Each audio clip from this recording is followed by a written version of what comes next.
Kami berterima kasih untuk semua pemeliharaan, pertolongan Tuhan, dan waktu-waktu yang Tuhan berikan, sama seperti pagi hari ini Tuhan. Kami menyambut dengan sukacita, kami melihat beberapa saudara-saudara seiman kami yang sudah sekian lama tidak hadir, boleh hadir bersama-sama dengan kami. Terima kasih ya Tuhan, kami boleh sama-sama belajar kebenaran firman-Mu. Tuhan, sebentar kami akan membaca dan merenungkan firman-Mu, kami berdoa, Tuhan boleh memberkati setiap kami, luruskanlah segala motivasi yang bengkok dalam hati dan pikiran kami. Taruhlah hati seorang murid seperti seorang anak-anak yang rindu untuk mendengarkan dan dibaharui oleh kebenaran firman-Mu. Terima kasih ya Tuhan, berkatilah kami dengan berkat kekal yang tidak akan mungkin bisa dicuri di tengah-tengah dunia ini, yaitu kebenaran firman-Mu. Terima kasih ya Bapa. Tolong Tuhan berkati hamba Tuhan dalam semua persiapannya. Sungguh banyak keterbatasan dan kelemahan. Silakan Tuhan menyatakan kemurahan sekali lagi boleh memakai hamba-Mu untuk men-sharingkan kebenaran firman Tuhan kepada setiap kami. Dan tolonglah Tuhan semua kami yang hadir, yang duduk di depan, di tengah sampai belakang. Bolehlah tidak terlewatkan dari berkat firman Tuhan. Terima kasih Bapa, Engkau sungguh baik. Dalam nama Tuhan kami Yesus Kristus kami berdoa. Amin. Ibu-ibu yang dikasihi Tuhan, mari kita membuka satu bagian firman Tuhan. Ya, boleh ditampilkan. Di sana tidak kelihatan ya Pak ya. Di TV tidak kelihatan ya. Boleh buka Kejadian pasal 29, ibu-ibu yang dikasihi Tuhan. Ya. Ya, ayat 16 sampai dengan 29. Tolong semua ibu-ibu yang berkacamata yang membacakan untuk kita ya. Kejadian pasal 29 ayat 16 sampai dengan ayat yang ke-30. Ya silakan. 1, 2, 3. Laban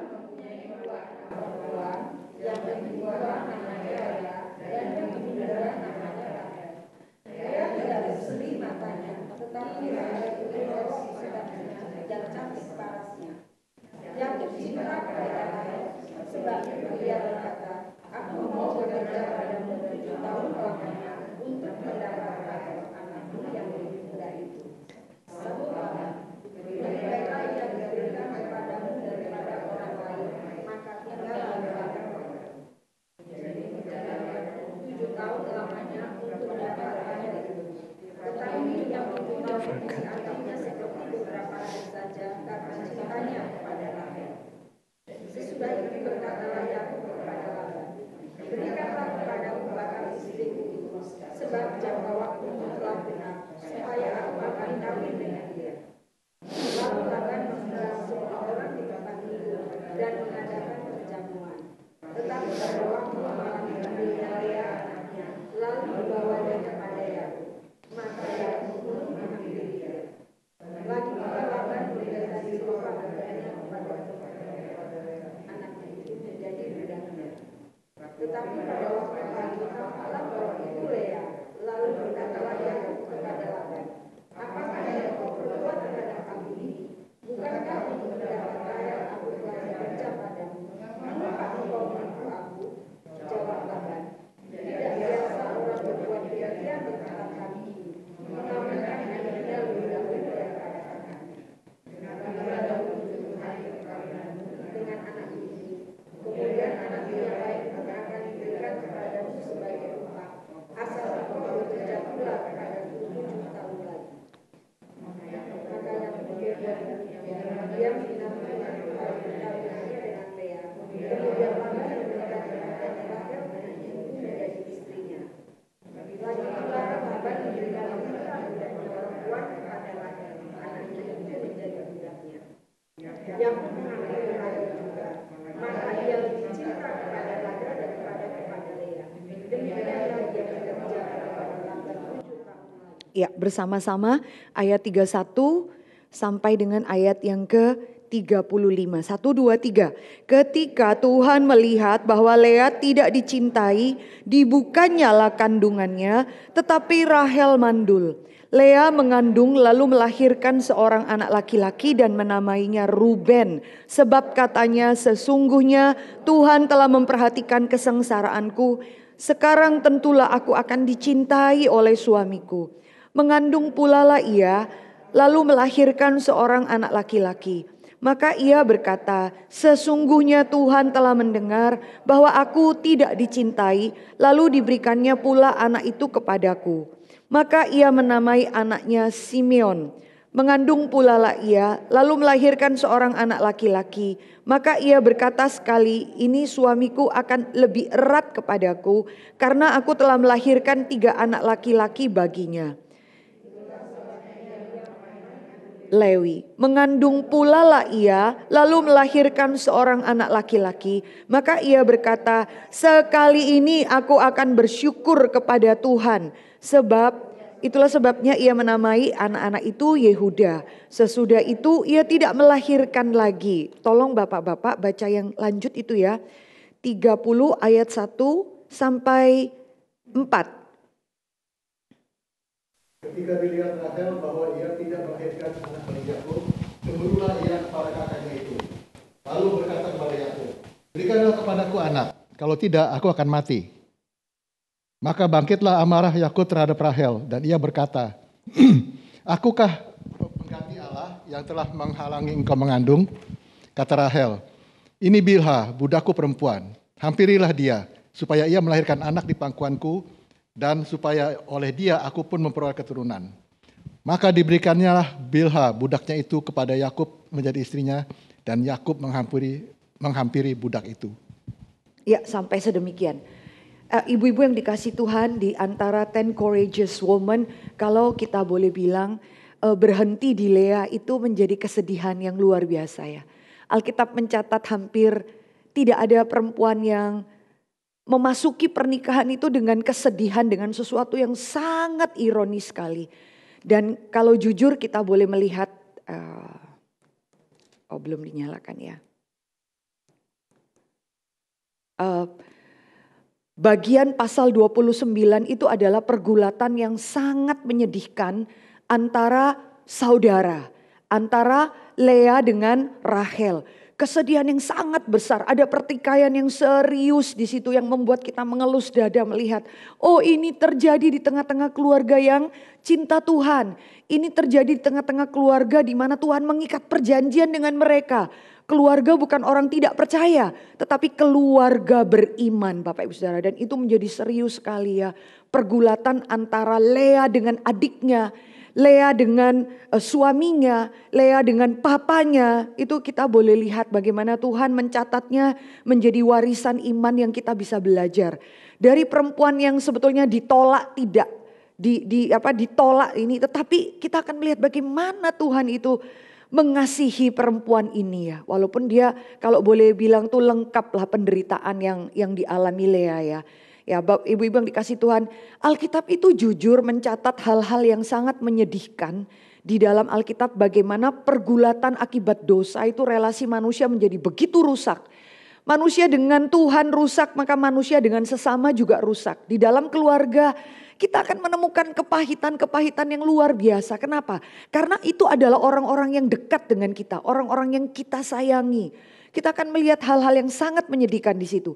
Alkitab membuka bahwa kitab Kejadian itu very special karena pergulatan, persaingan, permusuhan, kebencian antara sibling ya, kakak adik itu, relasi kakak adik itu nyata sekali di dalam kitab Kejadian. Kita akan melihat bagaimana Kain iri hati sampai membunuh Habel ya. Lalu kita akan melihat bagaimana kesedihan antara di tengah-tengah keluarga yang tidak tahan menunggu janji Tuhan. Kita sudah bahas di dalam peristiwa Hagar. Lalu ada Ismail dengan Ishak. Ismail menganggap enteng adiknya Ishak. Ismail tidak menjaga Ishak. Ada pergulatan ya, siapa yang menjadi yang sulung di situ. Lalu kita akan melihat kesedihan yang luar biasa. Ya, lalu ada Yakub dan Esau, ada Yakub dan Esau. Menyedihkan Bapak Ibu. Yakub itu tahu loh, tidak enak sekali kalau punya orang tua yang pilih kasih. Tidak enak, dia gak mungkin. Dia sangat ingin disayangi papanya, tapi dia tahu papanya lebih sayang Esau, it is hurts ya. Yang dibutuhkan anak bungsu ini, anak kembar adalah bisa main sama-sama dengan papanya di tenda. Tapi papanya tidak suka Yakub karena lebih suka Esau. Esau pintar memasak, bayangkan. Ada orang tua mengasihi anaknya berdasar perutnya. Dia sayang anaknya karena anaknya pintar masak, suka sekali berburu dan tahu kesukaan mama papanya itu makan sejenisnya, entah babi guling lah, babi hutan lah, binatang-binatang hutan, daging. Maka Esau lebih disayang karena pintar masak. Alkitab yang catat demikian. Ada orang tua begitu egois sekali, maka menghasilkan anak-anak yang penuh dengan persaingan, iri hati dan bagaimana menghancurkan satu dengan yang lain. Yakub dan Esau, Yakub tahu sedihnya kalau papa tidak sayang dia. Tapi kita akan menemukan bahwa Yakub juga sama perlakukan anak-anaknya. Saudara, kalau tidak ada kasih karunia dalam keluarga kita, nggak ada yang bisa memutuskan mantara rantai itu, Bapak Ibu Saudara. Yakub tahu betapa jahatnya anak-anak itu kalau melihat papa lebih sayang yang satu daripada yang lain. Kenapa? Karena dia korbannya. Tapi saudara, kalau saudara lihat ya, kita sendiri jadi korban. Kita janji, kalau aku punya keluarga, aku tidak mau seperti mamaku. Aku tidak mau seperti papaku. Honestly, jujurly. Coba kalau di dalam terang firman Tuhan, sesuai standar Tuhan. Saya sendiri merasakan tidak sukanya didikan mama saya dulu dengan segala hal yang bikin traumatik. Ya, kata-kata kasar, mengunci di kamar mandi, whatever yang bikin kita tuh trauma sampai sekarang. Tapi kadang-kadang ketika saya marah pada anak saya, tenang sedikit, saya pikir nada suara saya, gaya saya bicara bisa mirip sekali dengan mama saya. Kita kadang-kadang, Tuhan saya nggak mau lakukan itu. Tetapi tanpa kita sadari habit itu, kebiasaan buruk yang sering kita lihat setiap hari. Itu kebawa di dalam diri kita. Ke bawah, itu keluarga Bapak Ibu Saudara. Lalu Yakub juga pilih kasih sehingga anak-anaknya timbul dengan persaingan, kebencian, intrik, strategi. Bagaimana mendapat cinta kasih papa dengan bunuh adiknya. Saudara akan menemukan hal demikian. Dan panjang daftarnya masuk di dalam tokoh perempuan-perempuan. Yaitu Lea dan Rahel. Bergulat mereka kakak adik untuk mendapatkan cinta kasih dari suami yang tidak bijaksana. Suami yang jelas-jelas tidak bisa memimpin keluarganya. Siapa itu? Yakub, orang yang sebetulnya di dalam satu sisi beriman sekali. Yakub itu di dalam masalah pekerjaan bagus sekali. Ibu-ibu, etos kerja Yakub itu luar biasa. Militan, kerja baik-baik.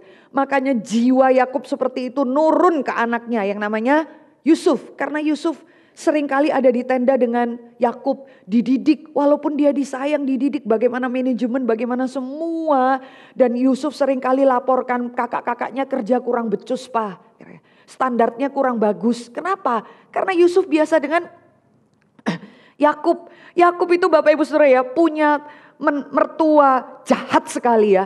Punya mertua jahat sekali. Dia itu bisa tahan loh kerja dengan mertua seperti demikian. Berapa lama? 20 tahun. Dan dia bisa lebih kaya daripada mertuanya. Karena memang dia etos kerjanya itu baik. Bagus sekali. Cuman sayang.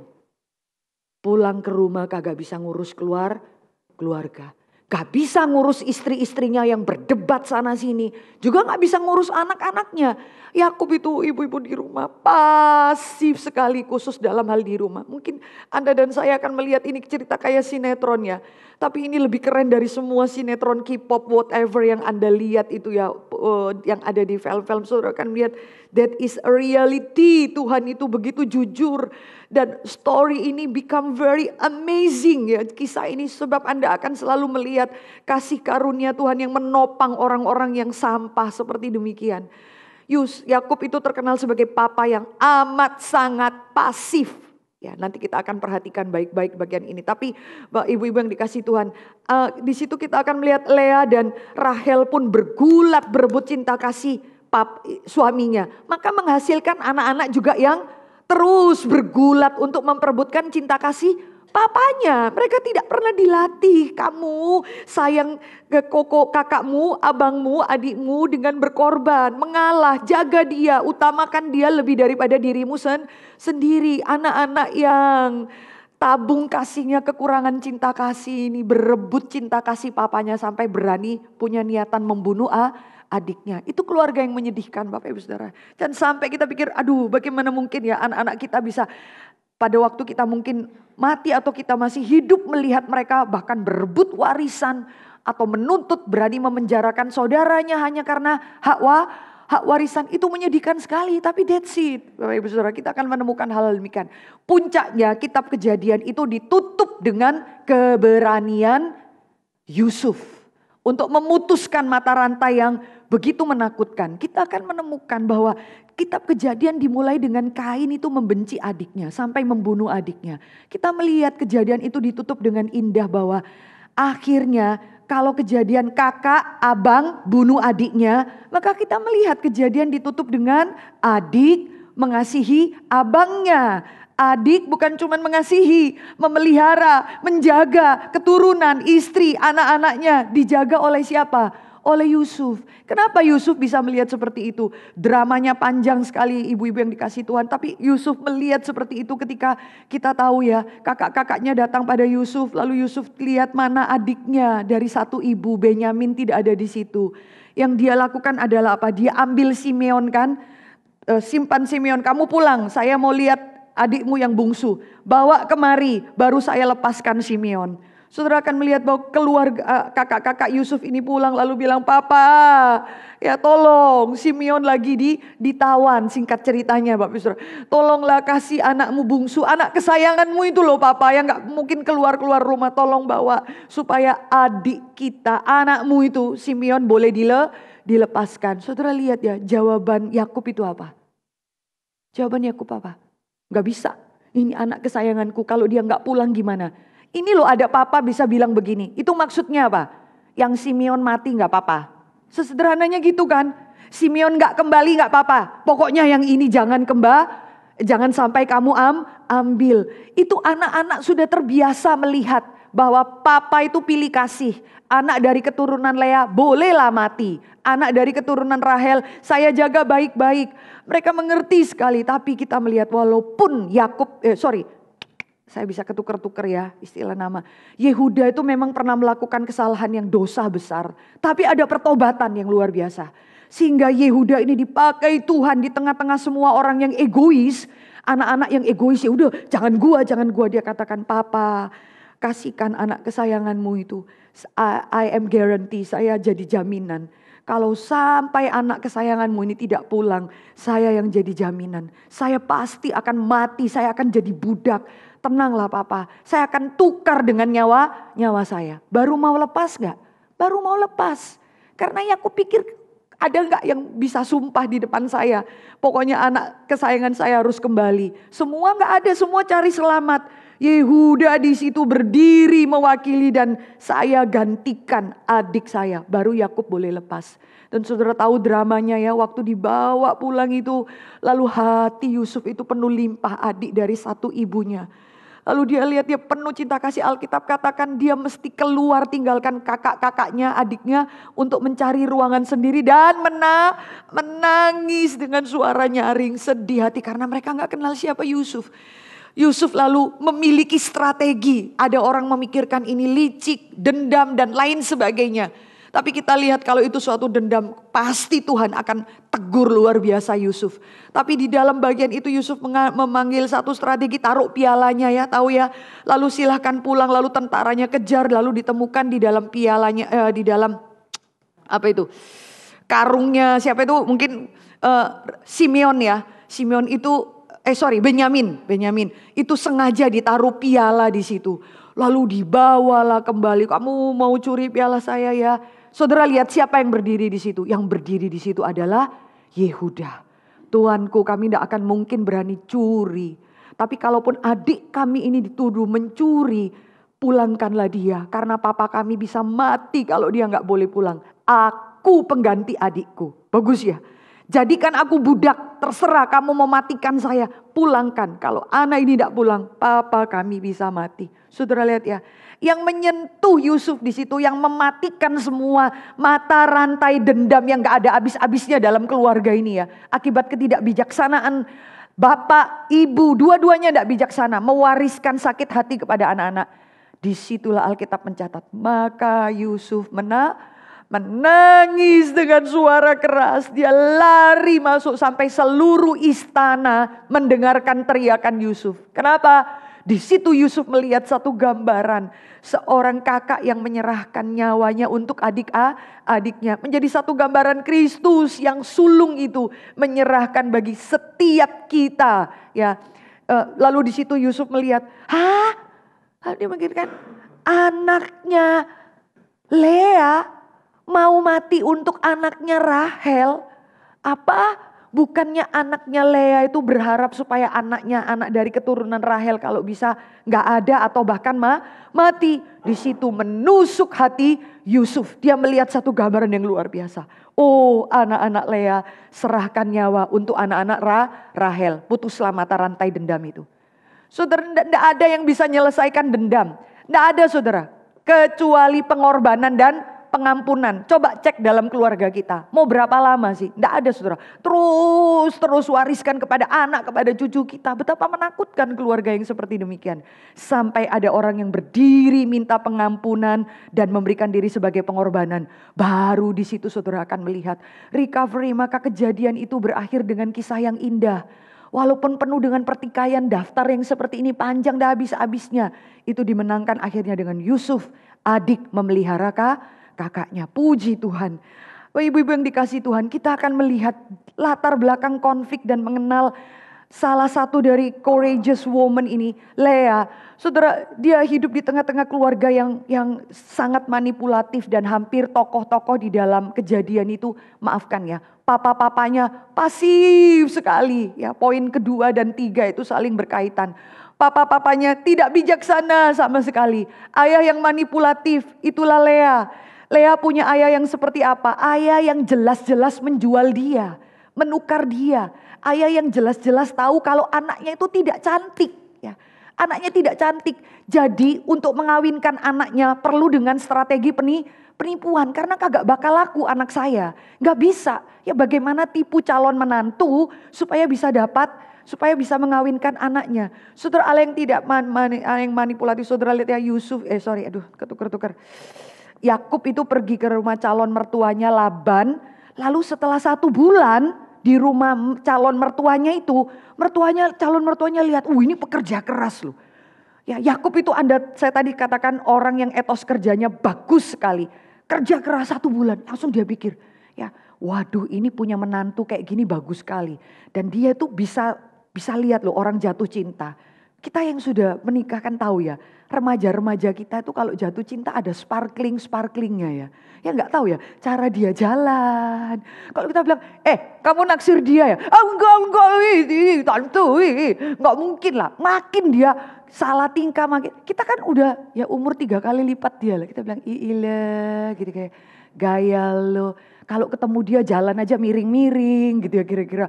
Salah tingkah, batuk bolak-balik, whatever lah kira-kira ya.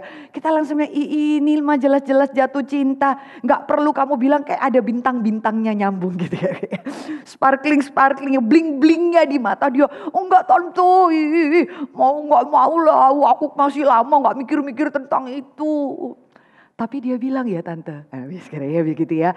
Saudara akan lihat dan Laban ini mertua yang tajam ngelihat, ada benih-benih naksir nih anak gua gitu ya kira-kira.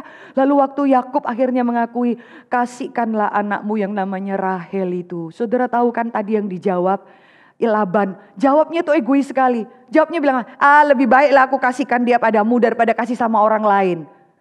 Anaknya sendiri gak dihargai. Coba saudara, ya kalau saudara punya anak perempuannya, lalu ada orang yang minta anakmu, jangan sampai loh orang tua bilang, ya ambillah dia. Daripada aku kasih sama orang lain, kita gak hargai anak kita loh. Ya anak perempuan kita, ambillah dia gitu ya. Selesailah, udahlah, big sale lah. Daripada aku mau buang dia kemana, kasih ke siapa lagi gitu ya. Kasihlah ke kau, ambillah itu ya. Tapi Yakub itu karena cintanya, calon mertuanya itu tidak menghargai anaknya perempuan sendiri, tapi dia menghargai. Saya mau kerja loh 7 tahun. Dia mau kerja 7 tahun dan Alkitab bilang ya itulah orang kalau udah jatuh cinta ya segala sesuatu itu tahan. Kerja 7 tahun dianggapnya cuma beberapa hari saja. Sederhana Bapak Ibu Saudara, apapun di dunia ini saudara mau pelayanan, merawat orang tua sakit, mendampingi suami yang rewel dalam segala banyak hal. Saudara kalau nggak punya cinta, ya 1 hari itu berasa 7 tahun. Ya sesederhana itu. Tapi kalau saudara karena cinta kasih, 7 tahun itu serasa cuman beberapa hari.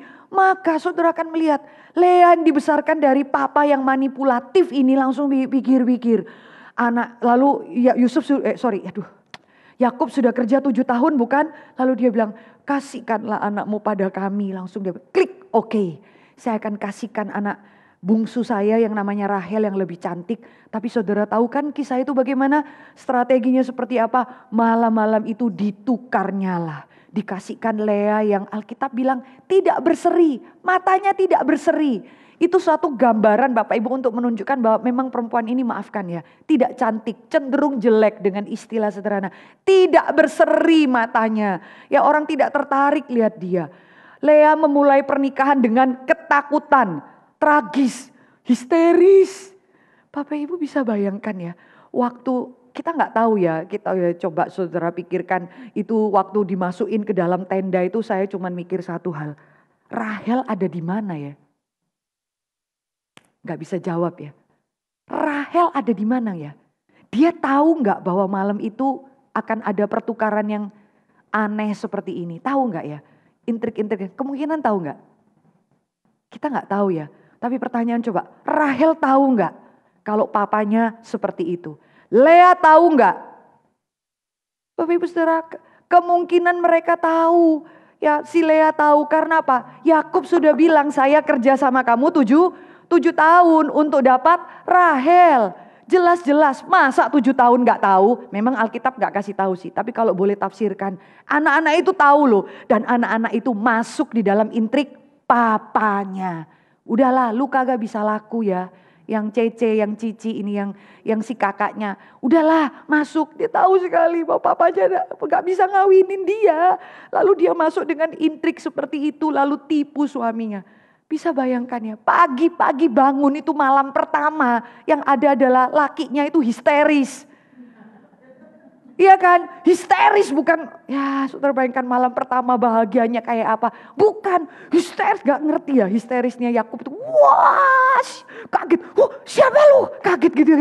Perempuan dari mana, kaget kan dia. Loh saya semalam tidur sama yang ini ya. Mangkel gitu ya, orang Jawa bilang, untuk merasa ditipu. Dia keluar dari tendanya, dia buru, dia kejar mertuanya. Kamu lo tipu saya. Tapi kita lihat kebiasaan ini, hati-hati ya. Tukang tipu kayak Yakub ketemu yang lebih galak daripada dia gitu ya. The master of tukang tipu yaitu apa? Mertuanya sendiri. Kamu mau lari kemana ya? Kamu run away, lari. Kamu tipu papamu, tipu kakakmu, abangmu, kamu lari. Saya pertemukan dengan tukang tipu yang lebih canggih daripada kamu. Kaget lah, waduh ini mertua saya mafia, tukang tipu lebih canggih daripada saya. Jawabnya Laban kan santai. Jawabnya di desa kami itu tidak biasa mengawinkan adiknya sebelum kakaknya. Kita kan baca ini jengkel, ya ngomong di depan gitu kira-kira ya. Tapi kan enggak, kebenaran itu memang dia simpan karena dia memang mau tipu. Tukang tipu seperti ini. Maka dia bilang enggak bisa. Aduh, Yakub kayak terjebak ya. Bisa bayangkan enggak ya? Setelah itu Yakub makin jengkel sama siapa itu? Mertuanya, jengkel sama Lea karena merasa kalian semua tahu kan saya bekerja susah-susah 7 tahun ini untuk dapat Rahel ya. Ada banyak trik di situ saudara. Maka kita akan melihat ayah yang manipulatif. Lalu kita akan menemukan suami yang pasif dan tidak bijaksana seperti Yakub saudara. Suami yang tidak pasif dan tidak bijaksana. Nanti ya Bapak Ibu lihat di dalam kisah itu, di dalam Kejadian. Yakub itu pasif loh. Yakub itu lihat anaknya tidur dengan istrinya, dengan apa itu? Gundiknya. Dia diam-diam aja. Dia diam-diam aja. Saudara lihat nanti anak ke-7 dari Daud. Yakub yang namanya Dina, perempuan. Jalan sembarangan sendirian pergi ke kota lain itu tidak biasa. Anak perempuan perawan zaman itu tuh harus dikelilingi oleh abang-abangnya dan para pembantu. Dina ngeloyor aja, singkat cerita diperkosa. Lalu balik pulang nangis. Saudara lihat gak? Yakub bertindak apa? Dia diam saja. Kita bilang dia diam saja. Nggak tahu ngomong apa. Yang marah siapa? Lewi dengan Simeon. Kalau papa diem saja, kita yang akan balaskan sakit hati anak kita. Lalu Simeon dengan Lewi pergi ke sana, tipu ya, singkat cerita ya. Singkat cerita walaupun Sikem itu datang, aku mau betul-betul cinta pada anakmu. Loh, Lewi sama Simeon masih sakit hati, lalu tipu dengan cara kamu harus disunat. Ikutin tradisi kami. Lah orang baru disunat langsung digempur, dijara. Alkitab bilang mereka lagi kesakitan karena habis disunat. Diserbu sama Simeon sama Lewi. Tahu cerita ini ya? Ini wajahnya kok polos-polos gini ya. Aduh susah gue ya. Beberapa ibu lalu buka-buka Alkitab cari. Udah terlambat kalau buka Alkitab sekarang. Gak seru ceritanya, gak nyambung. Saya lanjutin ya. Lalu mulai tipu lalu bukan cuman membunuh loh. Simeon sama Lewi bunuh semua laki-laki yang di situ. Bukan cuman Sikem yang perkosa adiknya. Tapi semua laki-laki di situ. Lalu mereka menjarah. Jadi kayak apa ya? Jadi kayak apa ya? Perampok ya, penjara ya. Anak-anak yang liar. Dan Alkitab bilang apa? Waktu Yakub tahu itu, apakah Yakub langsung tegur? Kalian sudah berlebihan, tidak takut akan Tuhan. Kira-kira gitu kan? Enggak, Yakub bilang apa? Aduh, kalian ini bikin celaka papamu. Dan membusukkan nama papamu. Yakub tidak pernah sedih melihat anak-anaknya menjadi liar. Yakub tidak ada air mata untuk anak-anaknya. Kenapa kamu berlaku begini sama Tuhan? Yang Yakub pikirkan apa? Nama baikku. Kamu ini bikin papa celaka dan membusukkan nama papamu. Dia tidak mengasihi anak-anaknya. Saudara akan melihat suami yang pasif, suami yang tidak bijaksana. Suami yang sebetulnya dia tidak bisa tenang dalam rumah itu. Karena melihat kebencian dari yang kakak namanya Lea. Lalu kemudian yang paling dia cintai yang namanya true love itu. Siapa? Rahel. Seumur hidup juga bikin banyak air matanya. Siapa? Yakub. Yakub itu paling banyak sengsara, digerogotimu dengan kalimat-kalimat itu bukan dari Lea, tapi dari siapa? Rahel. Wah, Rahel tuh bingung lihat kakaknya kok disenggol sedikit. Hamil lagi. Kita bilang loh Yakub itu tidak ada di tendanya Lea. Selalu ada di tendanya Rahel. Lalu gelisah dia. Dia gelisah kenapa aku tidak lahir punya anak ya. Kenapa enggak? Langsung kalimatnya tadi yang dibaca bapak-bapak apa. Dia langsung tuduh suaminya. Kamu ya gara-gara kamu saya tidak bisa punya anak. Ini kan aneh. Perempuan ini cantik sekali, mulutnya jahat. Ya. Saudara lihat kalau ada perempuan-perempuan itu aduh baik, kalem, diem. Ada orang kemarin saya di Palembang ya. Mereka tuh lagi di Palembang mereka lagi bercanda tentang logat wong Palembang gitu ya kira-kira ya. Kasarnya, lucunya, lalu logatnya saya nggak bisa tiruin ya. Tapi mereka pemuda itu saya dengerin. Dia bilang apa? Bu Mercy kalau di bandara nanti ibu lihat ya. Itu cewek-cewek Palembang itu aduh mereka modis-modis. Kalau mereka nggak bicara kita tertarik loh Bu. Liatin mereka tapi pas mereka antri. Lalu mereka ngomong marah. Kau ya mata kau di mana? Lalu marah. Baru kita ilfil banget ya. Pokoknya dia jangan ngomong kita tertarik Bu. Giliran dia ngomong kita langsung ilfil. Rasanya bukan cuma Palembang Batak juga bisa gitu kira-kira ya. Biarin aja dia kalem, nunggu dia buka jawab HP senyum. Tapi giliran dia ngomong ilfil kita Bu ya. Ada perempuan-perempuan yang seperti demikian dan Rahel itu gitu banget. Kamu yang bikin saya tidak punya anak. Kalimat kedua, kalau kamu tidak bisa bikin saya kasih saya anak, lebih baik saya mati. Lah kan bingung. Bapak-bapak menghadapi perempuan yang emosi jiwa seperti ini ya bingung. Ya Yakub itu bisa jawab yang kasar loh. Seperti bapak-bapak modern mungkin jawab. Emang salah gua gitu kira-kira ya. Itu loh lihat. Cicimu itu loh. Ya. Kakak perempuanmu itu loh. Cuman gua toel sekali-kali aja. Hamil mulu dia gitu ya, hamil lagi. Aku tiap hari tidur sama kamu udah hamil-hamil. Coba pikir kesalahan pada siapa misalnya ya. Kesalahan pada siapa? Langsung diem lah. Ya kesalahan pada diriku bukan pada suamiku. Tapi kemudian kita akan menemukan. Ada penafsir katakan Yakub itu bijaksana. Langsung kalimat, akukah pengganti Tuhan? Tapi menurut saya secara teologis betul. Tetapi secara spirit tidak benar. Secara teologis benar, emangnya saya pengganti Tuhan yang menghalangi kamu bisa punya anak. Menarik ya. Suaminya juga tahu bahwa istri cantik yang dia sayangin ini gak bisa punya anak bukan karena hal natural, tapi karena Tuhan yang gak kasih kamu anak. Nangkap maksud saya? Dia itu kayak orang rindu dendam ya. Ini istri paling saya sayang, tapi paling cerewet, paling banyak bikin sakit hati, tuduh-tuduh saya, paling sulit saya karena kekanak-kanakan sekali Rahel itu. Istri yang demikian maka kau akan menemukan di dalam bagian ini dia katakan, akukah pengganti Allah yang bikin kamu tidak bisa punya anak. Ya saudara, secara teologis ada benarnya, tetapi secara spirit tidak demikian. Itulah laki-laki yang pasif. Aku gak mau repot lah, kamu mikir sendirilah. Ya yang dibutuhkan Rahel itu sebetulnya adalah apa? Dia kan insecure ya. Kamu sayangilah aku lebih daripada kakakku, kira-kira gitu ya. Aku ini gak punya anak, dia insecure Bapak Ibu. Ini saudara lihat ya pertaruhan kakak adik. Yang satu jelek, iri sama yang cantik. Yang cantik, iri sama yang jelek. Yang jelek punya anak, punya semua janji berkat. Tapi kepingin cantiknya adiknya. Yang cantik punya cinta kasih suaminya. Ya dikasihi papanya lebih daripada kakaknya. Tapi selalu iri kepada yang satu. Itulah manusia berdosa Bapak Ibu Saudara ya. Ya selalu rumput halaman tetangga tampak lebih hijau. Waktu kamu pergi ke rumput halaman tetangga, pindah ke sana baru sadar. Rumputnya palsu. Makanya hijau terus ya. Lalu kau akan menemukan kepahitan seperti ini, itu ironis. Tidak mendapat apa yang mereka inginkan, sekaligus mendapatkan apa yang mereka inginkan dan tetap tidak berbahagia. Itu lebih menakutkan loh Bapak Ibu Saudara. Karena kalimatnya jahatnya Rahel, kalau saya tidak punya anak, lebih baik saya mati. Dan Tuhan izinkan dia punya anak lalu mati.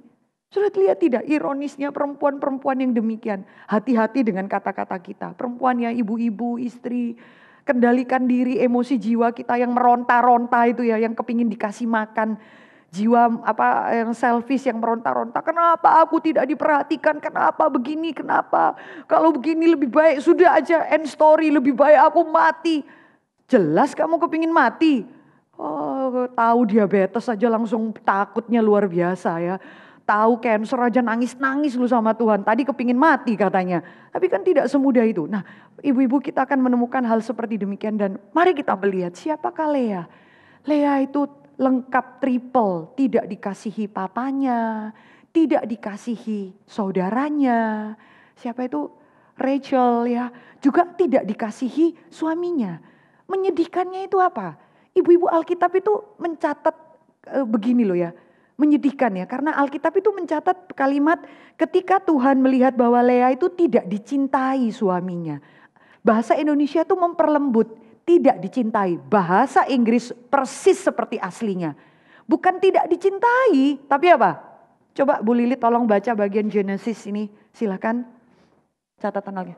And the Lord saw that Leah was heavy, he opened her womb, but Rachel was not. Ya, Tuhan lihat bukan dia itu gak dicintai, asli dibenci. Katanya itu yang dipakai lebih keras dari bagian kata tidak dicintai. Mungkin tidak dicintai ya gak diperduliin tapi dibiarin aja, dicuekin. Bisa gitu kan, gua cuek aja. Juga tapi gak mau jahat sama kamu, gak juga cuman cuek aja ya. Tapi Alkitab bilang tidak, dia dibenci ya. Saudara, maka kata yang dipakai di situ hated itu ya, dibenci, itu menunjukkan sesuatu yang legal. Di mata seluruh keluarga dan suaminya, ini bukan istri yang paling utama ya. Ini bukan istri yang nomor satu, walaupun secara umur dia lebih tua. Tapi kamu bukan yang paling utama. Yang paling utama bagi saya Rachel, dibalik begitu. Dan istilahnya itu menunjukkan sesuatu yang legal ya, untuk menunjukkan hated di situ. Kapanpun, karena kamu itu cuman istri apa ya, kayak pendamping ya. Kayak pendamping ya. Jadi anytime kamu bisa dilepaskan, bisa diceraikan. Kondisi seperti demikian maka kita akan melihat ya ibu-ibu yang dikasihi Tuhan. Orang perempuan yang seperti demikian itu masuk terjebak dalam pernikahan yang penuh air mata. That's it. Mungkin ya waktu dia mau setuju dengan papanya tipu-tipu begini kan harusnya ya kalau zaman sekarang kita bilang papa ini udah gak benar ya. Gak benar dan tapi mungkin ya dia ada mitos ya, mitos perempuan zaman itu kebawa sampai zaman sekarang, yaitu apa? Oh kalau dia gak cinta saya gak apa-apa, nanti setelah menikah mungkin bisa belajar mencintai. Jangan dibalik ya, perempuan kemungkinan masih lebih bisa, laki-laki gak bisa. Gak ada belajar mencintai, gak ada.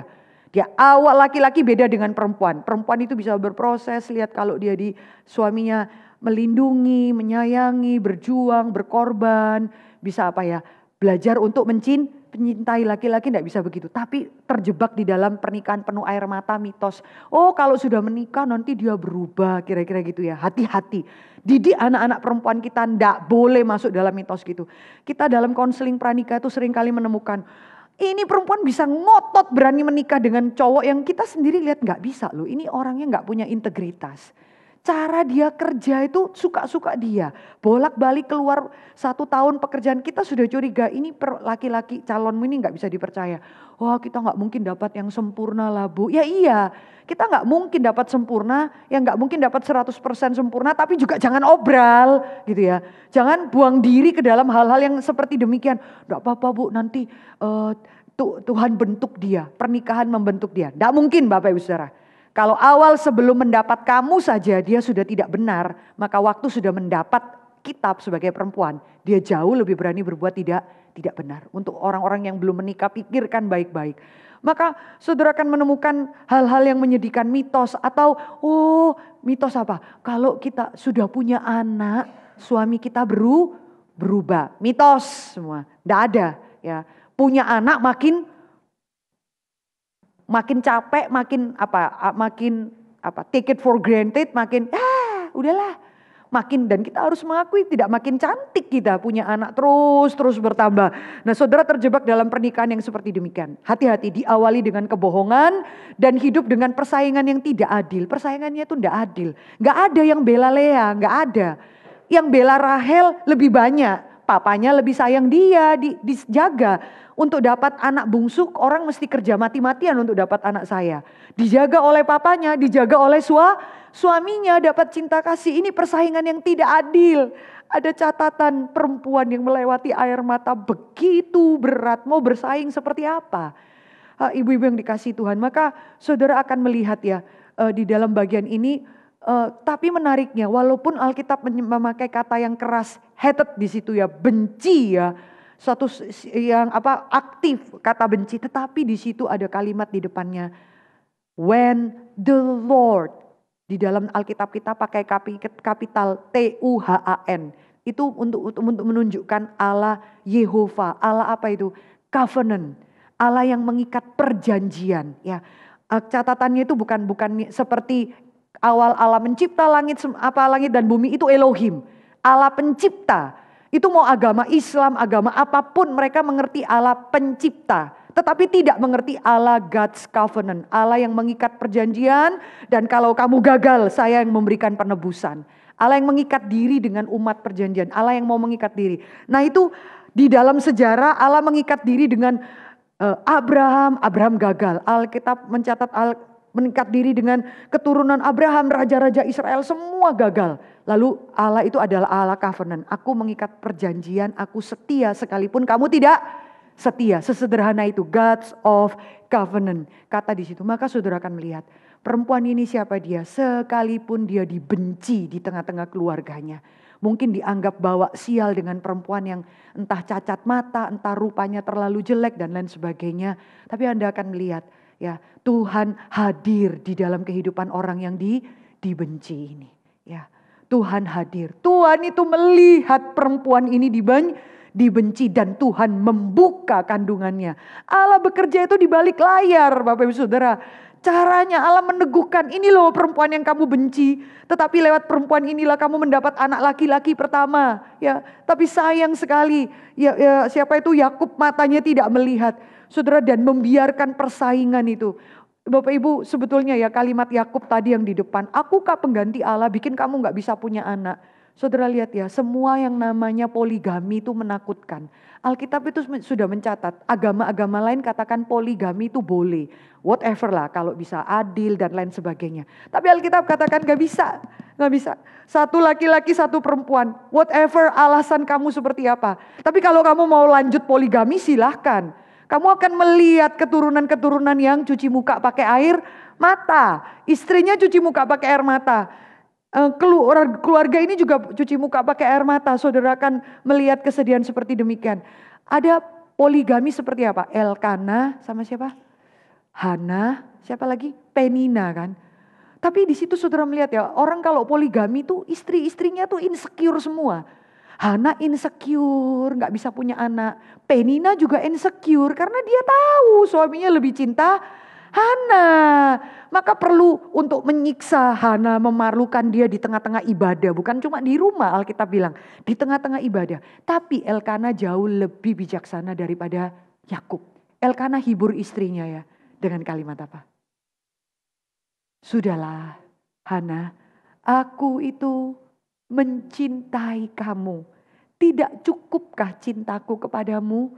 Bukankah cintaku kepadamu itu melebihi 10 orang anak laki-laki? Waduh, so sweet ya. So sweet ya. Aku tidak harap anak, aku mencintai kamu itu lebih daripada 10 orang anak laki-laki. Dia menghiburkan istrinya sehingga Hana bisa tenang dan berdoa. Maafkan ya, kalau ada yang boleh dengarkan ini bahkan di YouTube. Bapak-bapak, kau tidak memberikan ketenangan kepada istrimu. Maka dia terus insecure, galau, takut dan lain sebagainya sampai dia gak bisa berdoa. Sebetulnya yang dibutuhkan para istri itu bukan kalimat-kalimat, oh kamu gak bisa hamil karena Tuhan menutup kandunganmu ya. Memang mungkin benar. Tapi yang dibutuhkan oleh Rahel itu adalah apa? Cinta kasih, pelukan suaminya. Kalimat seperti Elkana, sudah gak usah gentar kamu. Saya mencintai kamu lebih dari harga 10 laki-laki. Kalau perempuan gak dapat itu gelisah, dia gak bisa berdoa bahkan. Ya gelisah terus cari kesalahan. Maka Bapak Ibu Saudara kita akan melihat di dalam bagian ini kontras. Kenapa saya tulis kontras dengan Yakub ya? Kata-kata yang tadi kita baca itu Tuhan hadir ketika peristiwa Yakub itu mencari pasangan, gak ada kalimat Tuhan. Yakub itu pilih Rahel, gak ada berdoa, gak ada bergumul, gak minta pimpinan Tuhan, gak ada Bapak Ibu Saudara. Saudara tahu pasal terpanjang di dalam Alkitab itu pasal 24. Paling panjang, bukan tentang cerita Yusuf, tapi tentang cerita apa? Abraham mau mantu. Abraham mau cari istri buat anaknya, panjang sekali. Di situ bolak-balik dicatat Abraham berdoa. Abraham panggil pembantunya Eliezer, kamu harus bersumpah di pangkal paha. Kamu harus cari perempuan yang takut akan Tuhan. Panjang, prosesnya itu panjang. Pergumulan Eliezer bolak-balik berdoa. Eliezer kemudian minta tanda, Tuhan kalau perempuan yang datang lalu mau nyapa saya lalu memberi minum 10 onta. Ibu-ibu tahu satu onta itu akan minum 20 galon yang bisa naik di atas kepala kita. Itu loh kok bisa bikin syarat 10 onta ini semua dikasih minum. Lalu yang datang itu adalah apa? Ribka, seru loh catatan di dalam Alkitab. Saudara, poin saya adalah apa? Mau cari pasangan, Abraham selalu bilang, sumpah ya, gak boleh cari yang tidak cinta Tuhan. Jangan bawa anakku pergi keluar. Itu yang dibawa ke sini, yang perempuan yang dibawa ke sini. Lalu berdoa ya, bolak-balik berdoa, minta tanda ya. Segitu seriusnya, lalu masuk cerita Yakub pilih pasangan, cuman lihat cantik, bling-bling, sparkling, langsung janji saya mau 7 tahun dapat anakmu. Tidak ada berdoa, tidak ada pimpinan Tuhan. Saudara lihat ya, kalimat Tuhan itu sepi, tidak ada tulisan kata Tuhan. Kapan Tuhan tampil? Pada waktu Lea dibenci.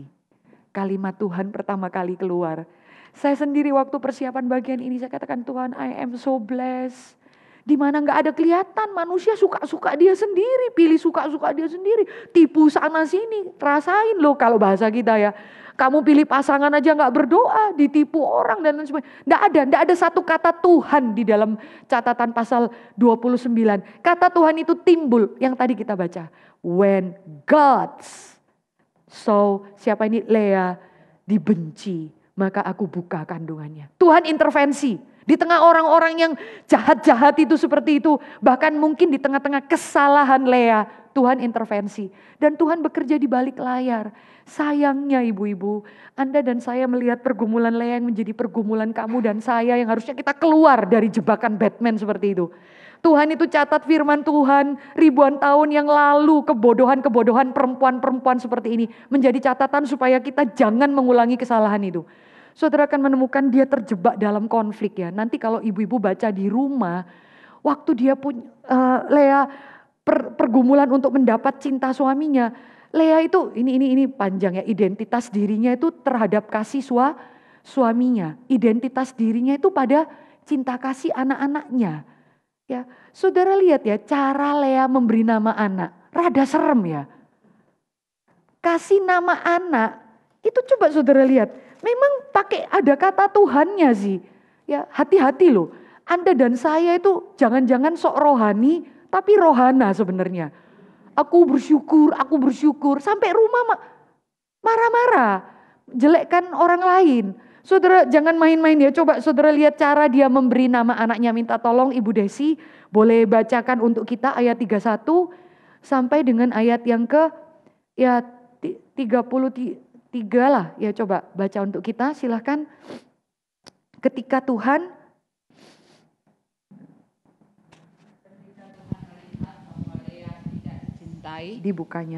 dibukanyalah kandungannya, tetapi Rahel mandul.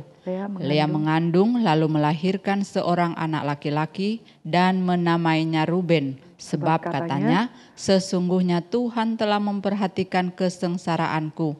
Sekarang tentulah aku akan dicintai oleh suamiku. Nama Ruben. Dengan harapan saya kasih nama Ruben yang artinya, ya Tuhan itu memperhatikan sengsaraku. Rohani ya. Belakangnya nggak enak. Titik lah seharusnya sampai situ. Tuhan memperhatikan sengsaraku. Bagus nama Ruben itu. Tapi belakangnya lalu dia bilang, sekarang tentulah suamiku.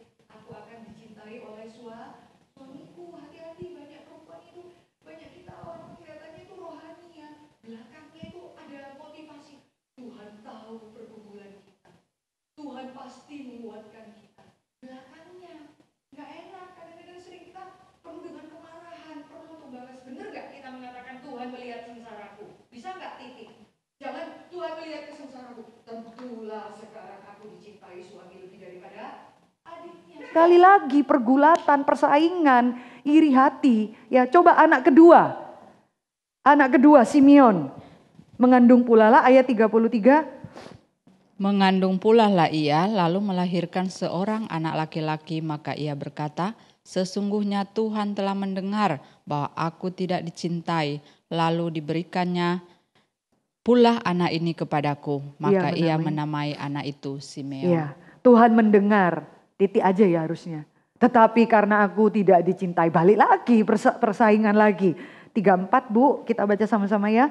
Maka mengandunglah pula lah ia melahirkan seorang laki-laki. Sekali ini suamiku akan lebih erat kepadaku karena aku telah melahirkan 3 anak laki-laki. Lalu dinamai Lewi. Ya, kali ini lalu ayat ke-35 mengandung pula lah ia lalu melahirkan seorang laki-laki. Maka berkata, sekali ini aku bersyukur kepada Tuhan. Titik. Ada perubahan gak? Bagus ya. Ada perubahan. Maybe she's going very tired, nggak tahu. Dan dia menemukan punya 3 anak laki-laki pun tetap suaminya tidak bisa cinta pada dia. Ibu-ibu yang sudah menikah sekian lama, kita makin tua ya, makin tua usia pernikahan kita makin sadar loh. Kita ini tidak bisa berharap banyak bahkan kepada suami kita. Kita harus memiliki identitas itu jelas di hadapan Tuhan bahwa Tuhan mau bilang, hey Lea, kamu dikasihi Tuhan. It is enough, is it enough? Saya selalu tanya ibu-ibu, di makin kita dewasa, makin usia kita bertambah pernikahan, kita akan menemukan suami yang sudah 20 tahun bisa sangat mengecewakan kita. Sekian puluh tahun pernikahan, mereka gak mengerti isi hati kita. Kita sangat kecewa. Pernah enggak Anda merasa lonely? Pernah enggak Anda merasa sendiri? Kok gini ya? Kok aku berjuang sendiri ya? Saudara harus berhenti. Berhenti di titik itu dan tidak usah mencari identitas dirimu pada suamimu. Suamiku kok gak sayang aku ya? Suamiku gak hargai aku. Anakku gak sayang aku ya? Kenapa aku tidak diperhatikan? Terus berhenti Bapak Ibu-Ibu. Kenapa? Karena Lea pun berhenti dan dia menutup dengan kalimat, Tuhan aku mau bersyukur. Enough. Itu saja. Tuhan aku mau bersyukur. Lalu selesailah pertarungan itu. Pertarungan selesai, belum masih bersambung. Karena yang teriak-teriak kemudian adiknya. Ya kan ayat bawah, lebih baik aku mati kalau kamu udah kasih aku anak. Lalu berkelahi dengan siapa suaminya. Dan saudara langsung kita akan menemukan namanya Rahel ya. Langsung klik punya cara, kasih Bilha pembantunya. Jadi kasih Bilha. Lalu kita akan melihat waktu kasih pembantunya langsung hamil. Dan kemudian apa? Lea keikut kejebakan Batman juga. Dia menemukan kenapa saya gak hamil-hamil ya sekian tahun lama gak hamil-hamil. Terus pembantunya adikku hamil, dia ikut serta, kemudian dia kasih pembantunya juga. Ini antara nyonya ini ya, karena kepingin dapat cinta kasih suaminya, bisa berani kasih terus pembantunya. Dan saudara akan melihat Lea jadi sama jahatnya dengan adiknya, sama-sama jahat. Dia loh bisa kasih nama anaknya itu dari pembantunya namanya Naftali. Artinya apa? Aku menang dari saudaraku perempuan. Gak ada kata Tuhan di situ. Nanti ibu-ibu lihat ya, baca di rumah. Nanti Lea juga kasih pembantunya sama seperti adiknya. Dan dua orang ini memberi nama adiknya. Gak ada kata-kata Tuhan di situ. Semua masalah pertarungan. Jadi saudara akan menemukan Lea yang akhirnya tidak bisa punya anak, kasih pembantunya, juga kerohaniannya makin baik ya, makin rusak.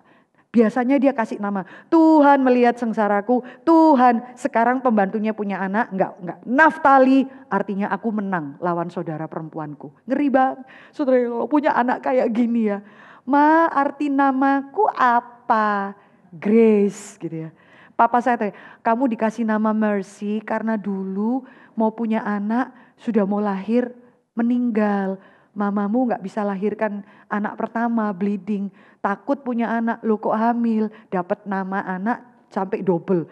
Mercy, Grace. Berat banget ya. Karena bisa dapat anak, kan gitu ya. Selalu, Mama kenapa dikasih Naftali? Karena aku menang lawan. Lawan itu, siapa? Adikku ya. Kalau orang Batak bilangnya apa ya? Lawan apa? Apa? Lawan kakaknya bilangnya apa ya Bu? Aneh. Ya, inang tuamu ya. Aku lebih menang lawan inang tuamu ya. Ingat baik-baik ya, itu namamu. Serem banget ya, horor banget ya. Kalau anak-anak itu tanya sama Papa, arti nama Sebulon apa? Isakar apa? Naftali apa? Nanti baca di rumah, saya gak bisa ingat satu-satu ya. Namanya itu semua mencurahkan sakit hati emaknya. Gitu ya kira-kira. Menakutkan seperti demikian, dan saudara kalau tidak memutuskan rantai sakit hati saudara akan panjang, dan hati-hati dengan kerohanian yang semu. Dan saudara lihat ya, akhirnya berakhir dengan kesedihan dan kekecewaan yang besar. Oh, satu lagi saudara, mau tahu ya pasifnya Yakub. Yakub tidak pernah memberi nama anak-anaknya. Anak terakhir waktu Rahel mau mati, baru dia kasih nama. Sedih ya.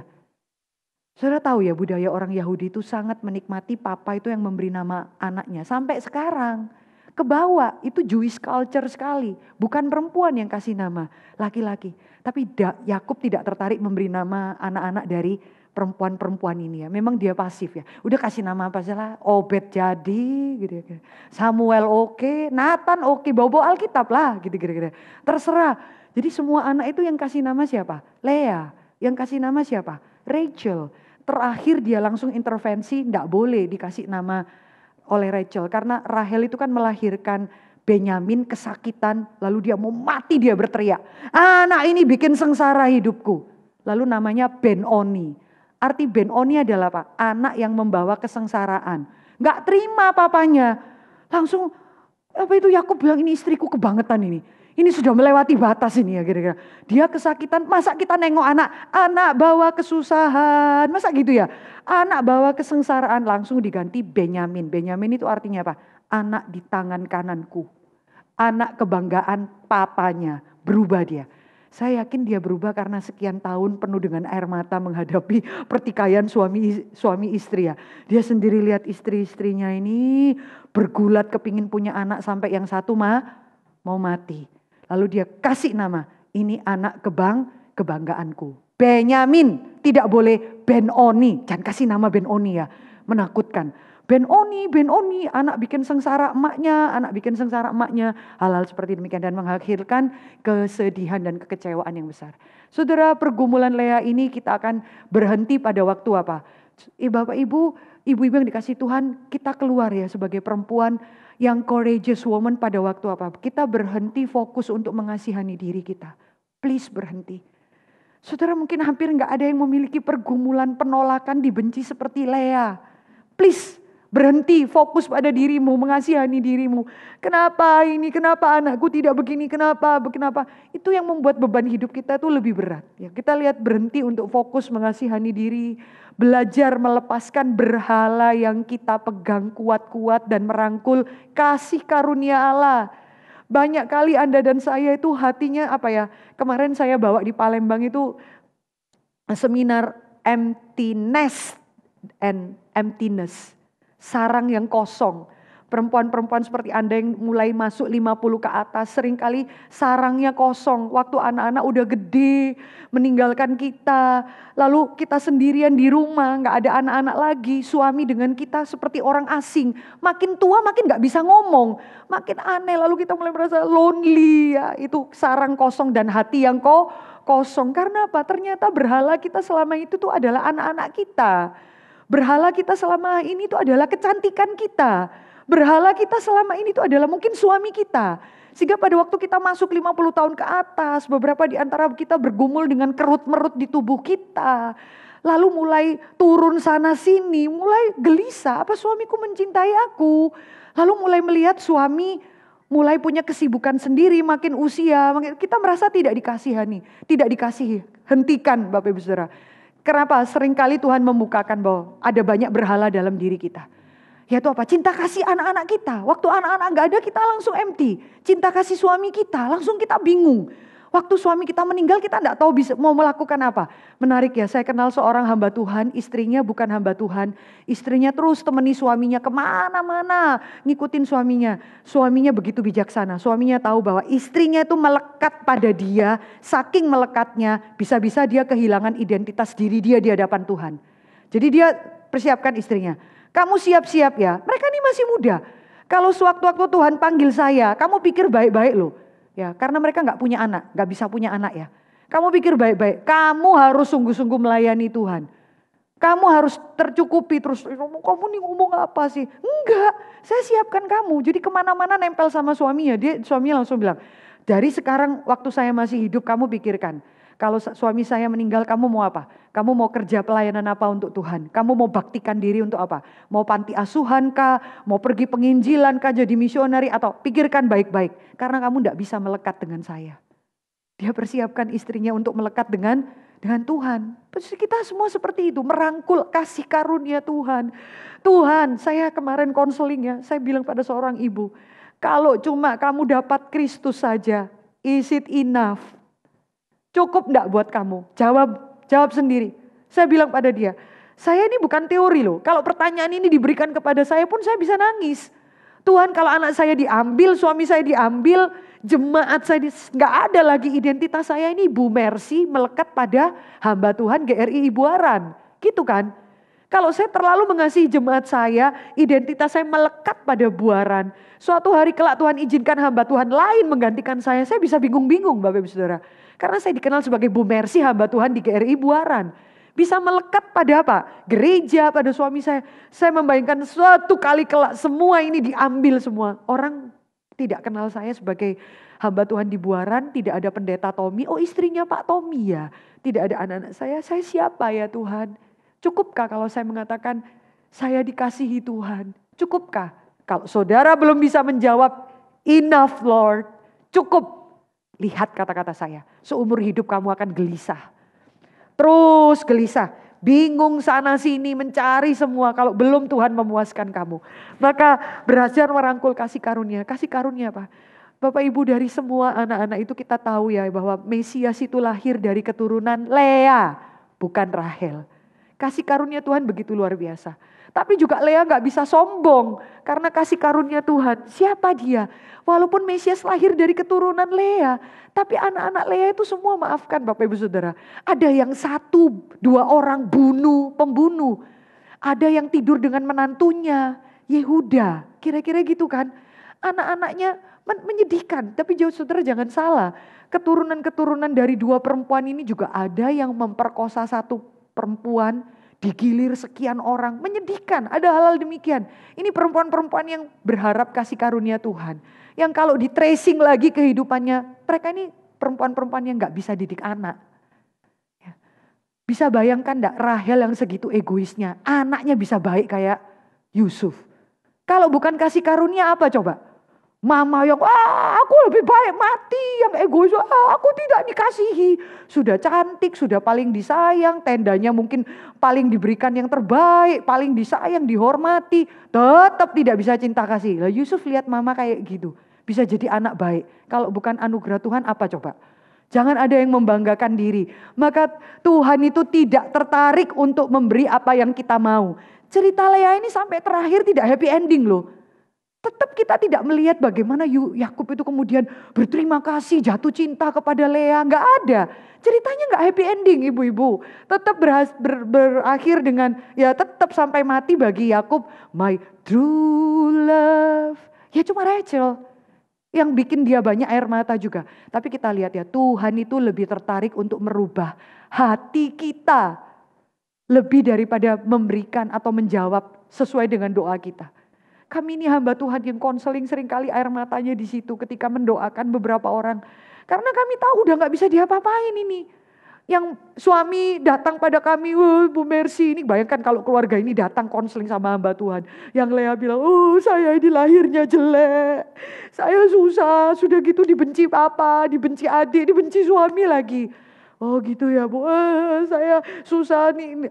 Kita mau bilang, Bu, belajar bersyukur, lihatlah anakmu laki-laki lo ganteng-ganteng. Wah, gak bisa saya mau bersyukur. Anak-anak gak penting, yang penting cantik. Lalu dia keluar, datanglah yang satu perempuan. Kamu apa? Aku cantik, tapi aku udah bisa punya anak. Aku percuma. Loh tapi kan suamimu sayang kamu. Aku gak peduli suami. Karena pernah satu kali waktu Ruben pulang bawa buah dudaim. Wah tertariklah Rahel. Lalu minta, boleh enggak kasih buah dudaim itu? Lea lagi jahat waktu itu. Lea bilang, kamu mau mencuri buah dudaim anakku ya? Padahal Rahel itu enggak mencuri. Mau minta, langsung dituduh. Kamu mau ambil ya? Ngeri ya, ini keluarga horor banget ya. Kadang-kadang kalau lihat gini di antara kakak adik, lalu boleh enggak? Lalu bilang, Lea langsung panas langsung, udah suamiku tidur aja dengan kamu. Buah dudaimnya kasih, itu buah cinta kasih ya. Orang mitos zaman itu kalau makan buah itu kamu jadi subur, jadi punya anak. Menarik ya. Lalu Lea makan buah itu, lalu dia tuker suaminya. Ini keluarga transaksional banget.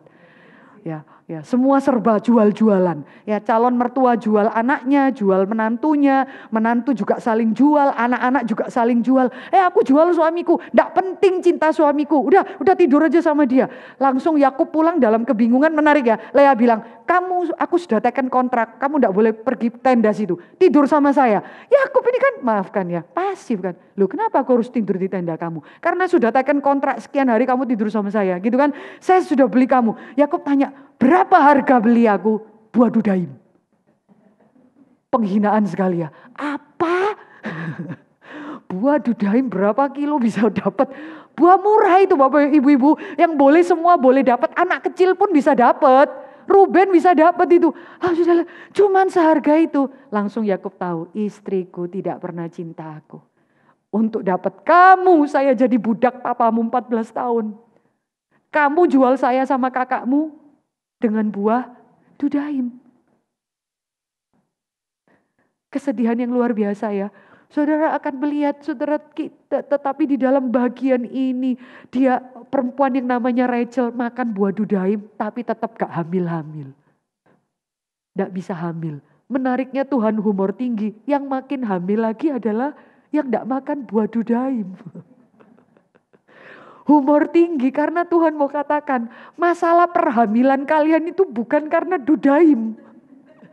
Tapi karena Tuhan mau kasih tahu ini loh keluarga yang buruk kayak gini nih loh.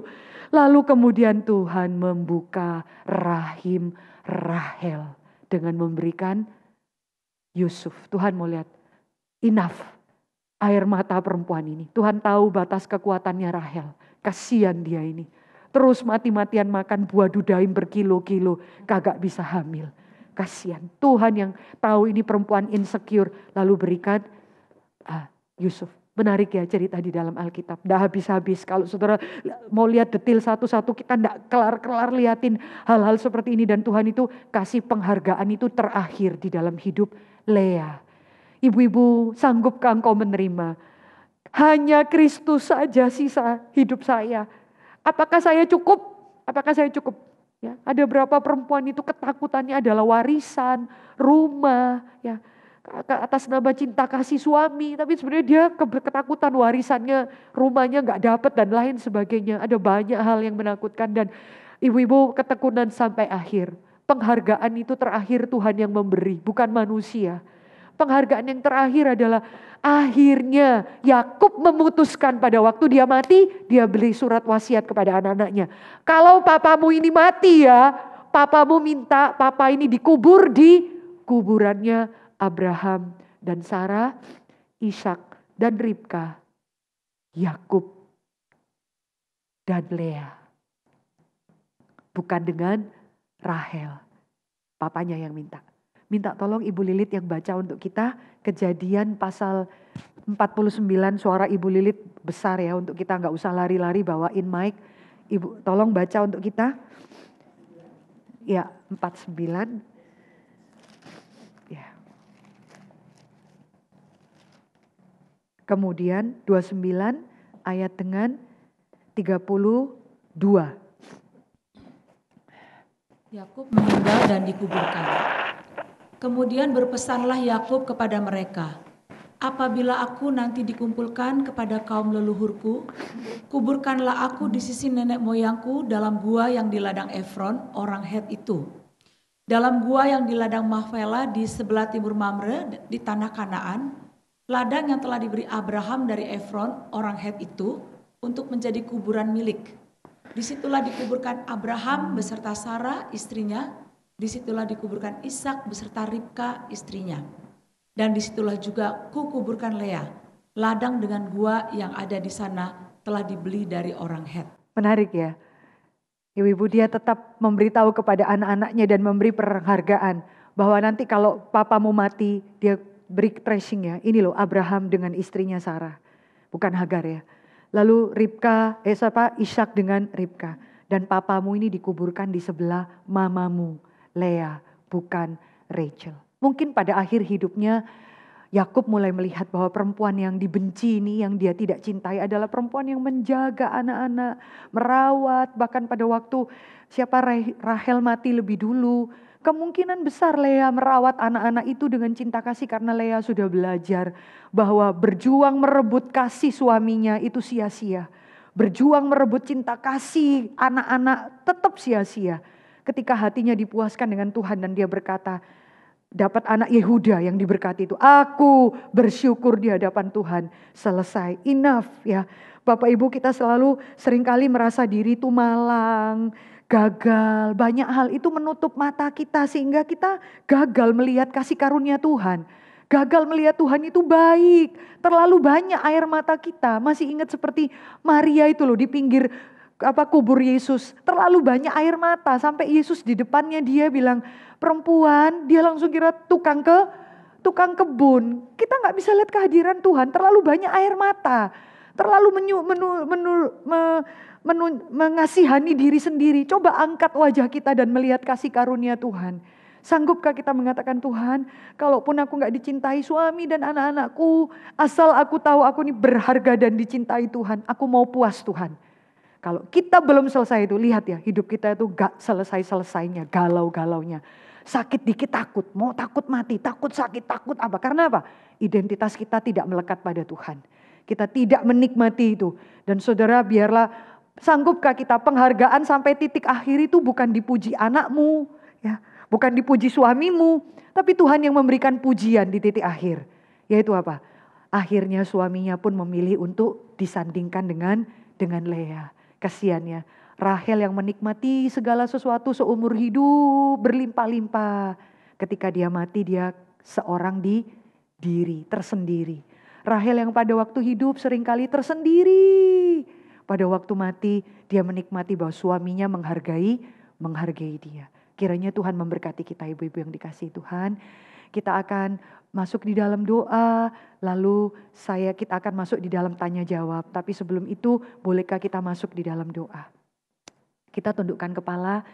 Saya minta kesediaan satu orang ibu-ibu bukan pengurus dan satu orang ibu yang pengurus, bolehkah menutup kita dalam doa? Singkat saja. Tolong ya ibu-ibu, kita sudah dengar firman Tuhan. Kiranya tidak keberatan kita berdoa di hadapan Tuhan.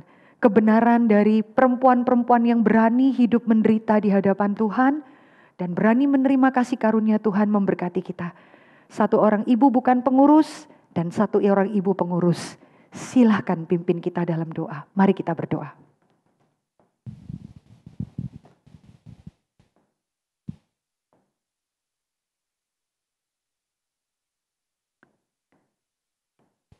Adakah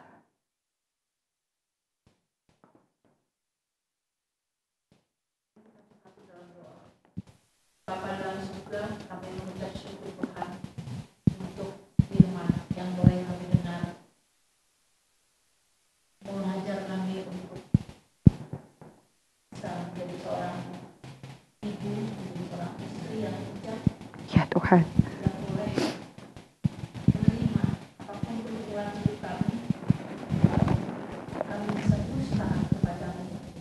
ya Tuhan, Benar-benar akan kebenaran firman-Mu untuk menjadikan kami kuat, untuk menjadikan kami teguh dalam iman percaya kami kepadamu. ya Tuhan, Tuhan, untuk pembelajaran yang boleh kami terima, kiranya kami sungguh-sungguh boleh menjalaninya sepanjang hidup kami. ya Tuhan. Bila Engkau Bapa, Terpuji-pujilah Engkau ya Tuhan. Amin. Satu orang lagi.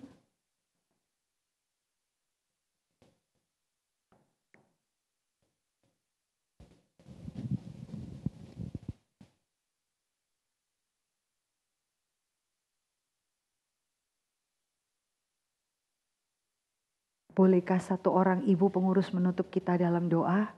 Singkat saja, mari kita berdoa. Bapa di surga, hari ini kita belajar hal yang sangat berharga, Ya Tuhan, bahwa satu-satunya identitas kami bukan pada keluarga kami, bukan pada suami atau anak-anak kami, ya Tuhan, karena mereka semua juga adalah sama seperti kami manusia berdosa. Sehingga Tuhan, hari ini kami belajar untuk mengarahkan hati kami kepada Tuhan saja. ya Tuhan, Itulah kebahagiaan yang seharusnya terus kami kejar, dan kami boleh memberikan hati kami, fokus hidup kami kepada Tuhan, sehingga Tuhanlah yang akan mengatur segala sesuatu untuk hidup kami. Dan itulah adalah nilai yang paling penting kami boleh miliki sepanjang hidup kami sebagai seorang wanita, sebagai istri, sebagai ibu, ya Tuhan. sebagai anak yang Engkau telah tebus dengan darah Benar Kristus Tuhan. Yesus. Ingatkan kami seumur hidup kami Tuhan. Hari ini biarlah ini benar-benar menjadi sesuatu yang benar-benar kami pegang, kami ingat terus Tuhan, dan kami kejar seumur hidup kami. Dalam nama Tuhan Yesus kami berdoa dan bersyukur. Terima kasih Tuhan, dengarkanlah seru sembahyang kami, ucapan syukur kami, kerinduan kami. Di dalam nama Kristus Yesus Tuhan kami berdoa. Amin. Ibu-ibu yang dikasih Tuhan, ini ada momen, sebenarnya silahkan mungkin ada respon mau tanya sesuatu dalam 5 menit, bisa? Tidak ada ya? Baik-baik saja ya semua ya. Ada pertanyaan? Tidak ada ya ibu-ibu? Adakah? Respon? Iya.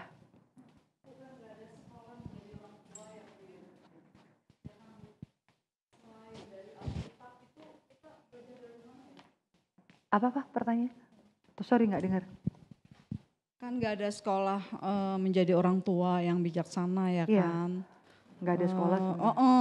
Jadi selain dari Alkitab itu kita belajar dari mana ya?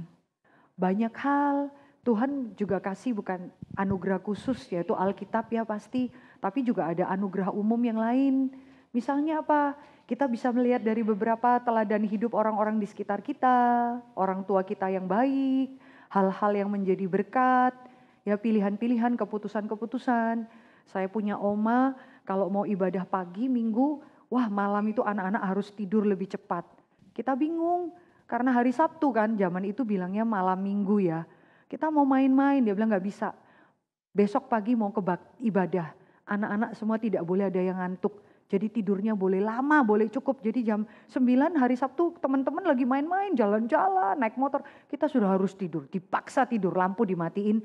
Supaya waktu tidurnya banyak lama ke gereja itu gak ada yang boleh terlambat lari-lari semua. Lalu persembahan saya ingat zaman itu ya, dia beli amplop kecil-kecil dimasukkan. nggak boleh kasih sama Tuhan ambil dari belakang-belakang mana yang tadi mau kasih parkir, sisanya apa ya, nggak boleh. Itu hal-hal yang seperti itu, teladan-teladan yang baik yang kita bisa belajar. Ada beberapa buku-buku tentang tahapan mengenal dunia anak yang baik, yang sesuai dengan Alkitab, bisa kita ambil. Bisa jawab ya? Abraham ketika memilihkan jodoh untuk Ishak kan berdoa, tapi akhirnya bertemu dengan Ribka. Tapi kan sejarah itu, maksudnya Ribka itu juga sebagai seorang ibu baik yang malah menjadikan kedua anak ini, dan akhirnya juga maksudnya kita bisa membedakan Yakub juga ketika memilih pasangannya kan tidak ada berdoa juga ya. Yang ini berdoa. Kok rasanya hampir mirip-mirip sama ya? Ya, pertanyaan yang baik sekali ya. Yang ini lewatin doa, banyak hal. Intinya dari keluarga-keluarga ini kadang-kadang kejadian ya. Kalau liatin ini punya anak, ya itu tadi saya katakan, sungguh-sungguh itu karena betul-betul kasih karunia Tuhan itu luar biasa. Terlepas dari Ribka banyak kesalahan, sampai Ribka itu loh bisa bilang anaknya, kamu tipu papamu. Anaknya kan masih punya hati nurani. Loh mama, kalau saya ketahuan gimana? Mama itu loh bisa bilang, kalau nanti kamu dikutuk papa, enggak apa-apa. Kutuknya nanti mama yang tanggung. Kira-kira demikian. Itu kita hanya melihat bahwa orang-orang yang tidak hebat sekalipun kasih karunia Tuhan. Tetapi tetap bahwa waktu pimpinan Tuhan lewat doa dan lain sebagainya, itu kita tetap melihat bahwa Ribka itu adalah orang yang terbaik untuk Ishak. Karena Alkitab bilang waktu dibuka telukungnya itu sudah tinggalkan keluarganya loh. Jalan sekian bulan langsung jatuh cintalah Ishak. Itu pilihan Tuhan. Ya pilihan Tuhan tuh bukan berarti karena itu pilihan Tuhan lalu enggak pernah konflik. Kami berdua hamba Tuhan sampai kadang-kadang sharing, aduh sama-sama hamba Tuhan ya. Sama-sama pakai firman Tuhan, tahu pengetahuan. Sakit, jangan kira enggak ada air mata. Saya air mata, saya pikir suami saya juga pasti banyak air mata. Tapi caranya keluar dari permasalahan itu tetap kita lihat kasih karunia Tuhan lebih. Ya, dua-duanya menopang. Paling tidak kerusakan, ya kita enggak bisa banding, betul ya analisa Bu Duma. Yang ini pimpinan Tuhan, ya banyak air mata. Yang ini enggak pakai pimpinan Tuhan, enggak pakai doa, ya tetap air mata. Tapi kalau kita boleh lihat, ya pakai timbangan-timbangan manusia lah kalau boleh lihat, kekacauan yang di sini jauh lebih menakutkan. Lah kalau di sini tidak ada pimpinan Tuhan, pasti double, triple lebih menakutkan daripada yang sudah terjadi dengan Ribka. Gitu ya. Ya kadang-kadang sudah dipimpin Tuhan aja masih susah. Jawabnya gini, berani enggak dibikin Tuhan? Ya susah, sakit, air mata, sengsara, teriak, bisa bunuh diri. Nah, kalau enggak ada, yang ada pimpinan Tuhan aja pasti ada air mata. Tapi jangan lupa loh, di dalam air mata itu banyak kata-kata iman yang keluar. Ya, Yakub yang keluar waktu dipukul pangkal pahanya, ya, bertemu, bergelut dengan Tuhan yang adalah Tuhan sendiri. Ada bonus-bonus yang jauh lebih besar daripada waktu kamu tidak melibatkan Tuhan. Ikut Tuhan susah, susah. Ikut setan jauh lebih susah. Ikut setan jauh lebih susah. Mau berani? Sejarah sudah mencatat, ikut Tuhan susah, ikut setan jauh lebih amat sangat susah. Udah ditipu sampai titik akhir pun penuh dengan kesedihan. Makanya kalau Tuhan tidak intervensi jalan hidup kita, waduh, berakhir dengan sangat buruk dan penuh air mata. Baik sekali Ibu Duma ya. Ibu-ibu nanti mohon dengan sangat ya, kita ada waktu 15 menit sampai jam 12 untuk sharing ini. Ya sharing bukan yang sesuatu mau pamer pengetahuan, tapi kita juga belajar rendah hati ya. Yang banyak pengetahuan, dengerin temenmu yang menurutmu mungkin, gila kayak gini aja di-sharingkan gitu ya. Belajar rendah hati, kadang-kadang Tuhan pakai mulut orang lain untuk melihat ini loh realita berjalan dengan Tuhan. Pertanyaannya 3, tapi Anda hanya mendiskusikan 2. Pilih aja. Yang mana? Dari 3 ini 2. Lalu boleh berjabat tangan, kita saling mendoakan ya. Kiranya kemenangan wanita-wanita berani melewati kesulitan bukan karena mereka hebat. Itu menjadi bagian berkat kita juga. Lihat, tentukan 2 saja dalam kelompokmu. Ya, saya serahkan kepada Ibu Anita.